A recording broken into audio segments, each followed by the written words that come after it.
আমরা চাই এই পে স্কেল যাতে বাস্তবায়ন হয়, সেখানে যাতে আমাদের সেই শতভাগ পেনশন পুনর্বহাল করা হয়। সরকারি চাকরিজীবীদের বহুল প্রতীক্ষিত নবম জাতীয় পে স্কেল বাস্তবায়নের প্রক্রিয়া চূড়ান্ত রূপ নিতে যাচ্ছে। বৃহস্পতিবার সচিবালয়ে সকাল 11টায় শুরু হওয়া পর্যালোচনা কমিটির গুরুত্বপূর্ণ বৈঠকটি দুপুরে শেষ হয়েছে। তাৎক্ষণিকভাবে বৈঠকের সুনির্দিষ্ট সিদ্ধান্ত জানা না গেলেও সংশ্লিষ্ট সূত্রগুলো জানিয়েছে, এখান থেকে বেতন কাঠামোর চূড়ান্ত রূপরেখা গোছানো হয়েছে।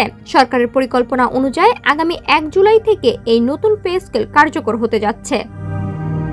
কমিটির দায়িত্বশীল সূত্রগুলো জানিয়েছে, মূল্যস্ফীতির চাপ বিবেচনা করে এবার নিম্ন ও মধ্যম স্তরের কর্মচারীদের বেতন বৃদ্ধির হার তুলনামূলক বেশি রাখা হচ্ছে। বিদ্যমান 20টি গ্রেড বহাল রেখে সর্বনিম্ন গ্রেডের মূল বেতন 8,250 টাকা থেকে বাড়িয়ে 20,000 টাকা এবং সর্বোচ্চ গ্রেডের মূল বেতন 78,000 টাকা থেকে বাড়িয়ে 1,60,000 টাকা করার প্রস্তাব রয়েছে। পাশাপাশি বিভিন্ন গ্রেডের বৈষম্য কমানোর সুপারিশও থাকছে।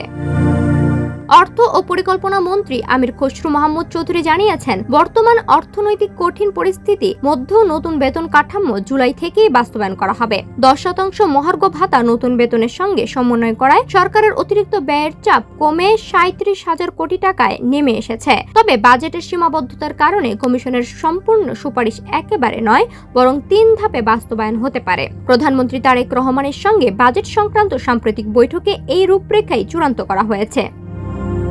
নতুন পে স্কেলে পেনশনভোগীদের সুবিধাও উল্লেখযোগ্য হারে বাড়ছে। বিশেষ করে মাসে 20,000 টাকার কম পেনশন পান এমন ব্যক্তিদের পেনশন প্রায় 100% পর্যন্ত বাড়তে পারে। প্রধানমন্ত্রী তারেক রহমানের নির্দেশনা অনুযায়ী শিক্ষক, পুলিশ, স্বাস্থ্যকর্মী ও বিচার বিভাগীয় কর্মচারী সহ সরকারি সব খাতের কর্মকর্তা-কর্মচারীরা এর অন্তর্ভুক্ত থাকবেন। আজ শেষ হওয়া কমিটির বৈঠকে এই সুপারিশগুলো চূড়ান্ত অনুমোদনের জন্য দ্রুতই প্রধানমন্ত্রীর কার্যালয়ে পাঠানো হবে এবং সবুজ সংকেত মিললেই অর্থ মন্ত্রণালয় প্রজ্ঞাপন জারি করবে। সাদিয়াতু হালিমা, সোনালী নিউজ।